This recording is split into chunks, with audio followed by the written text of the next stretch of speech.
प्यारे बच्चों, आज मैं आप लोगों को क्लास 8 भारत की खोज का चैप्टर सिंधु घाटी की सभ्यता उसका 4th पार्ट है वेद। इसके बारे में आपको जानकारी दे रही हूँ। और इससे पहले बच्चों मैं क्लास 8 का बहुत सारा वीडियो बना चुकी हूँ। उसको देखने के लिए आप ऊपर दिए गए आई बटन पर क्लिक करके देख सकते हैं, या नीचे दिए गए डिस्क्रिप्शन बॉक्स में देख सकते हैं, या प्लेलिस्ट में जाकर देख सकते हैं। और बच्चों, आप मुझे इंस्टाग्राम, फेसबुक और ट्विटर पर भी फॉलो कर सकते हैं। तो पाठ शुरू करते हैं। सिंधु घाटी सभ्यता के तहत वेद। तो वेद के बारे में इसमें जानकारी दिया गया है कि बहुत से हिंदू वेदों को प्रकाशित धर्म ग्रंथ मानते हैं। तो इसमें बता रहे हैं कि बहुत से हिंदू लोग जो हैं वे लोग क्या सोचते हैं कि वेदों को वे लोग प्रकाशित धर्म ग्रंथ मानते हैं। वेद को वे लोग क्या मानते हैं? धर्म ग्रंथ मानते हैं।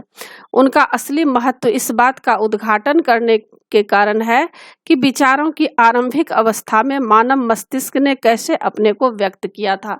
तो इसमें यह बताया जा रहा है कि इस बात को व्यक्त करने के लिए कारण यह है कि विचारों की जो आरंभिक मतलब शुरू की जो अवस्था थी, लोग जो शुरू में जब मनुष्य के अंदर यह विचार आया कि वेद क्या है, उपनिषद क्या है, तो उस समय मानव मस्तिष्क ने कैसे अपने को व्यक्त किया था।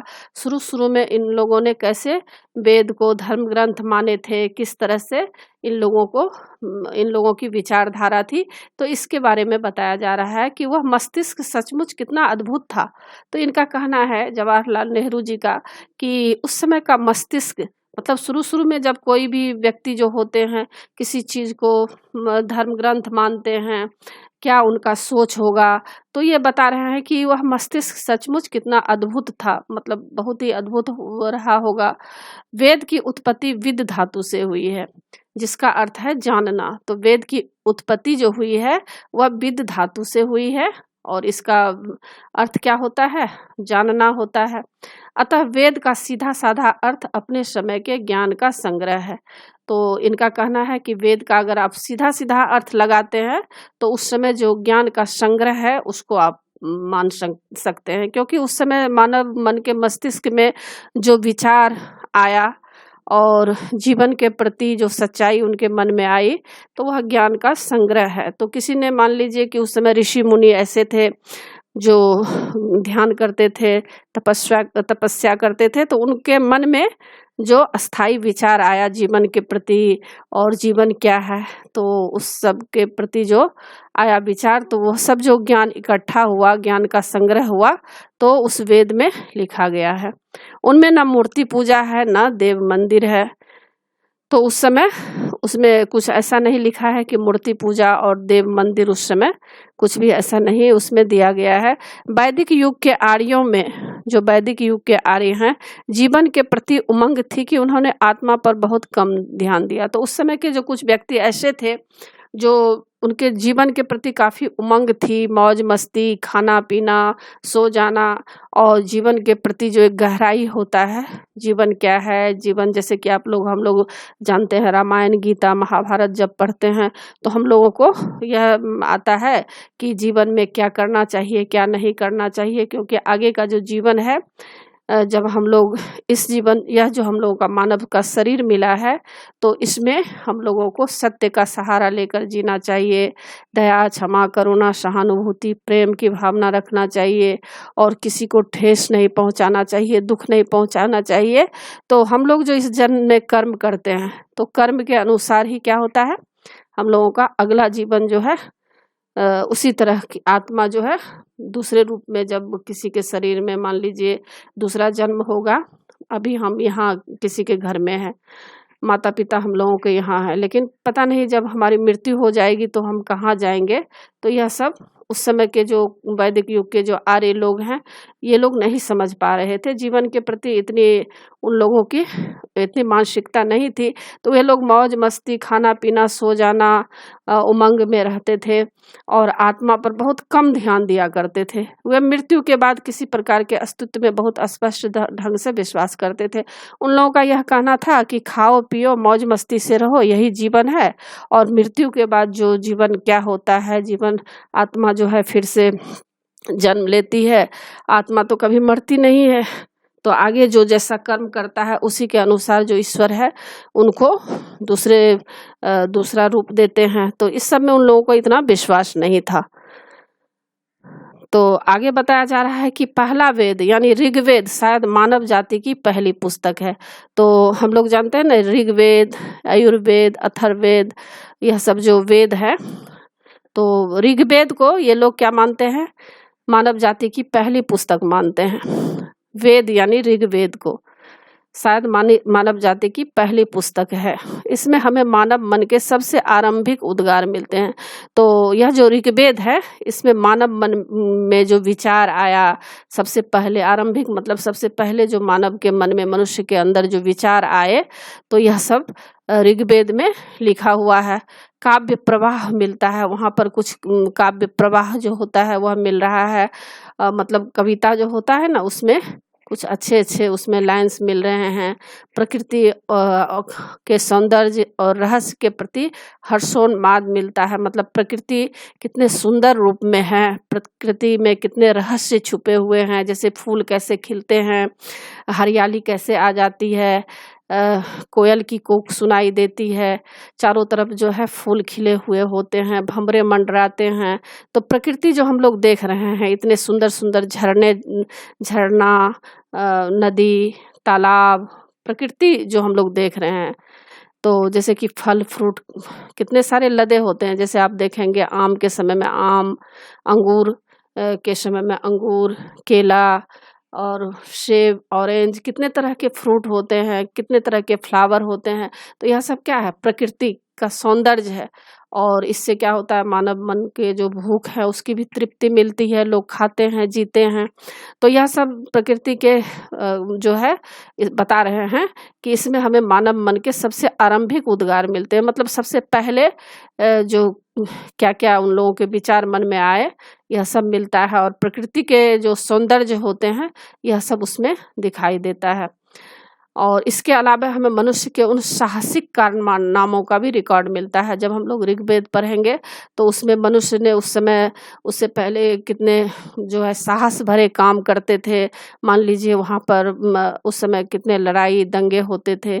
तो इसमें कितने ऐसे भी लोग थे जो साहस से भरे काम करते थे। जैसे मान लीजिए अपना जो भारत देश है, आज़ादी के समय जैसे सुभाष चंद्र बोस, भगत सिंह, खुदीराम बोस, ये जो है महात्मा गांधी, लोग कितने साहस से भरे काम किए थे। तो आज भी हम लोग इतिहास पढ़ते हैं तो उसको जानते हैं। तो ये बोलते हैं इसमें, जवाहरलाल नेहरू जी बोल रहे हैं कि जब आप ऋग्वेद को पढ़ेंगे तो उसमें देखेंगे कि कुछ आपको साहसिक कारनामों का भी रिकॉर्ड उसमें मिलेगा। और जो लंबे समय पहले किए गए थे, बहुत लंबे समय लोग क्या क्या किए थे, इसमें रिकॉर्ड मिलता है। यहीं से भारत ने एक ऐसी तलाश आरंभ की जो इसके बाद कभी समाप्त नहीं हुई। तो इसमें बताया जा रहा है कि भारत में ऐसे ऐसे लोग आए जो भारत क्या है, और भारत देश जो है हमारा देश है, तो इसके भारत के बारे में और जीवन क्या है, जीवन जगत क्या है, इसके बारे में लोग जब शुरू किए जानने के लिए, तो लोग लगातार प्रयत्न करते ही रहे। कितने ऋषि मुनि हुए, कितने संत महात्मा हुए जो हमारे देश में क्या किए, खोज में लगे रहे कि जीवन क्या है, जीवन के बारे में जानना। रामायण, गीता, वेद, उपनिषद, यह सब जो जितना भी चीज़ आप देख रहे हैं, सबको भारत की संपत्ति माना जाता है। और लोग इसी को सहारा लेकर अपने जीवन यापन करते हैं। जीवन में किस तरह जीना चाहिए, जैसे आप रामायण पढ़ेंगे तो रामायण क्यों पढ़ते हैं, आप महाभारत क्यों पढ़ते हैं। रामायण में आप देखते होंगे भगवान राम किस तरह से उनके जीवन में उनकी माँ जो है कैकेयी, उनको 14 वर्ष के लिए वनवास भेज दी। और हंसते हुए राम भगवान क्यों चले गए, वनवास चले गए, वे जानते थे कि जीवन में संघर्ष तो आता ही है, तो संघर्ष से घबराना क्या है। तो फिर वो अपना जीवन किस तरह से जिए हैं। तो मनुष्य को जो है यह जब पुस्तक रामायण जब पढ़ते हैं तो लोग जीना सीखते हैं कि दुख में भी किस तरह से जीना चाहिए। अनेक अनेक उसमें प्रसंग है। फिर आप महाभारत पढ़ेंगे तो देखिएगा महाभारत में कौरव और पांडव किस तरह से दोनों के बीच में युद्ध हुआ। कौरव जो थे 100 भाई थे, वो लोग कितना आतंक मचाए हुए थे। पांडव को सुई के नोक बराबर भी जमीन नहीं दिए, रहने के लिए जगह नहीं दिए। फिर कितने तरह से उसको तंग किया गया, कितने तरह की उनके साथ जीवन में परेशानियां आई। तो फिर आप महाभारत पढ़ेंगे तो देखेंगे, तो यह सब जो लोग पढ़ रहे हैं आज के समय में, अपना भारत देश की संपत्ति इसलिए माना जाता है कि जब यह सब आप पढ़ेंगे तो आपको जीने के लिए आगे प्रेरणा मिलेगी। तो इसमें यही बता रहे हैं जवाहरलाल नेहरू कि यहीं से भारत ने एक ऐसी तलाश आरंभ की जो इसके बाद कभी समाप्त नहीं हुई। मतलब लोगों के प्रति जो है, लोगों के मन में ईश्वर के प्रति भी आस्था हो गई, किस तरह से जीवन जीना चाहिए। लोग हमेशा प्रयत्न में लगे रहे और अपने देश भारत की जो गरिमा है उसको बचाने का प्रयास करते रहे। तो सभ्यता के उषा काल में ही प्रबल और सहज कल्पना से संपन्न लोग, सभ्यता का उषा काल मतलब जब सभ्यता, हम लोग सभ्यता किसको कहते हैं, जो हम लोग मान लीजिए सभ्य क्या होता है, सभ्य और असभ्य क्या होता है। जैसे कि हम लोग देखिए कहीं भी जाते हैं, मान लीजिए कहीं पार्टी हो रहा है तो हम लोग कैसे जाते हैं, हम लोग एक सुव्यवस्थित रूप से कपड़े पहनते हैं, अच्छे ढंग से हम लोग वहाँ पर पेश होते हैं ताकि कोई हमारा मजाक ना उड़ाए। तो सभ्य लोग का यही निशानी है। असभ्य किसको कहते हैं, जिसको यह नॉलेज नहीं है कि कहीं अगर हम जा रहे हैं तो किस तरह से बात करना चाहिए, किस तरह से कपड़े पहन के जाना चाहिए, आपस में हमें किसके साथ कैसा व्यवहार करना चाहिए। गलत सलत जो व्यवहार कर लेते हैं तो उसे असभ्य कहा जाता है।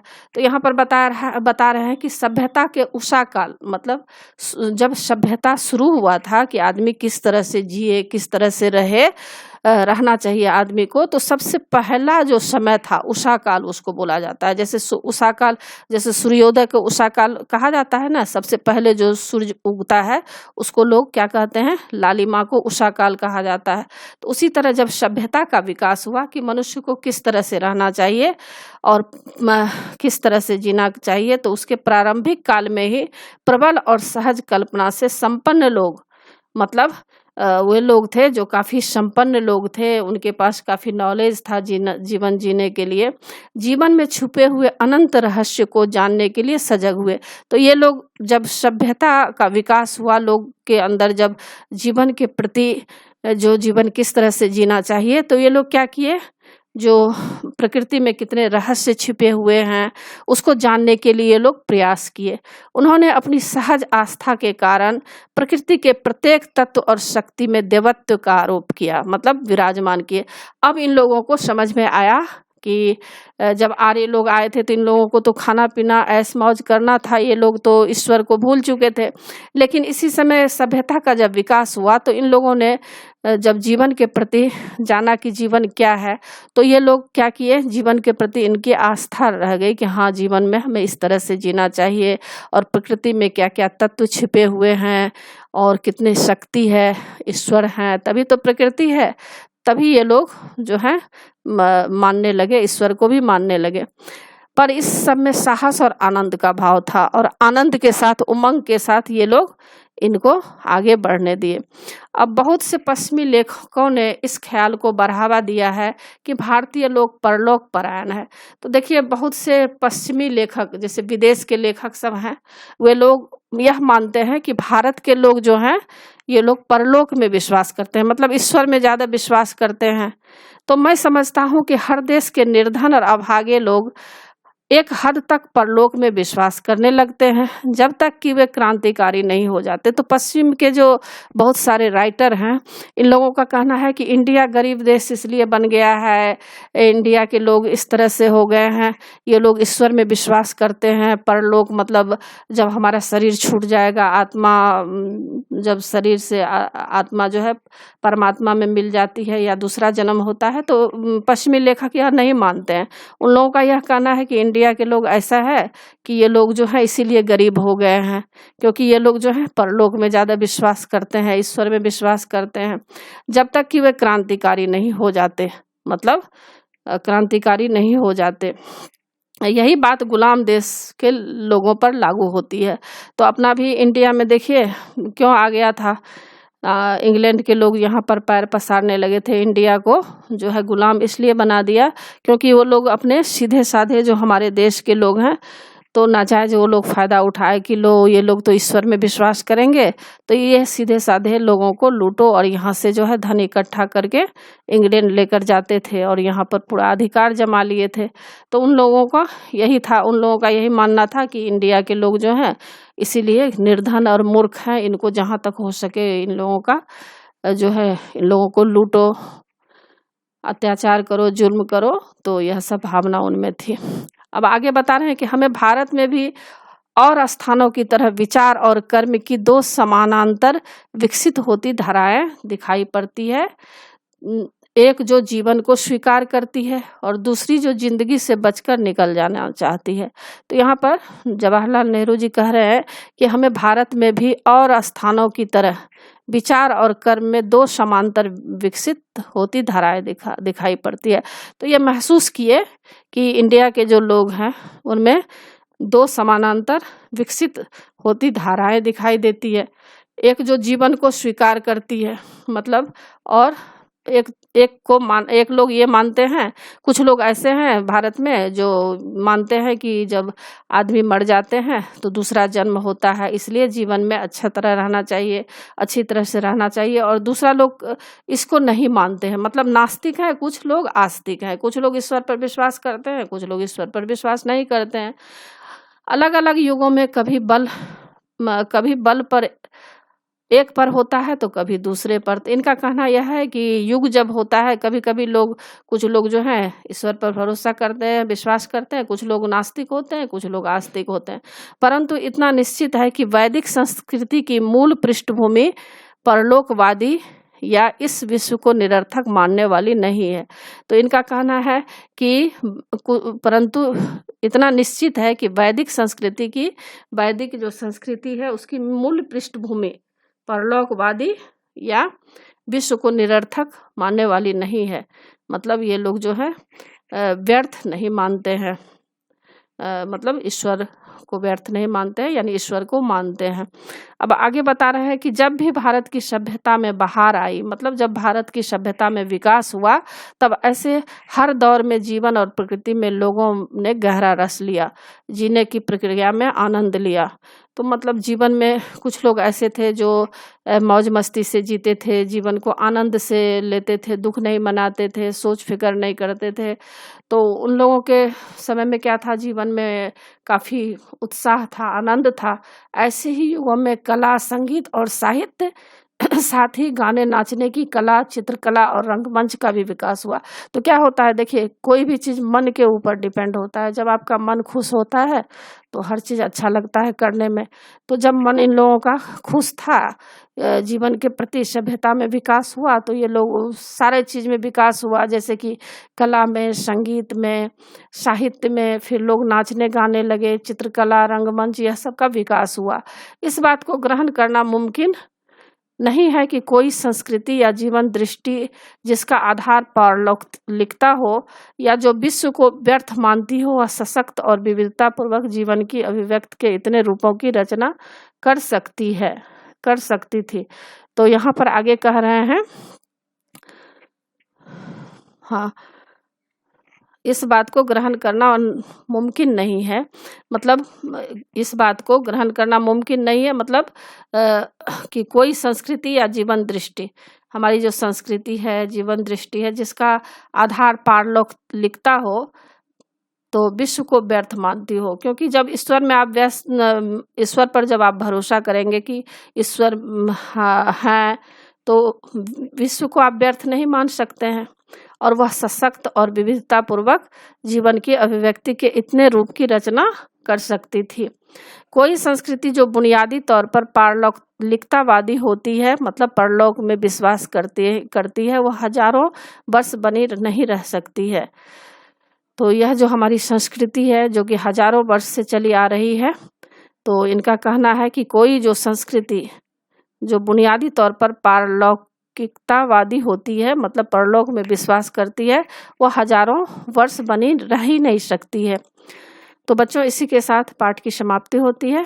आशा है आप लोगों को सारा पाठ अच्छी तरह से समझ में आ गया होगा और एग्जाम के लिए अच्छी तरह से तैयार कर लीजिएगा। और बच्चों आप मेरे चैनल देव जनागरी को जरूर सब्सक्राइब कीजिएगा और सब्सक्राइब के बगल में बेल आइकन बटन है उससे क्लिक कीजिएगा, लाइक कीजिएगा और शेयर कीजिएगा। कमेंट्स जरूर कीजिएगा कि आपको यह पाठ कैसा लगा। नए पाठ के साथ फिर मैं मिलूंगी बच्चों। धन्यवाद।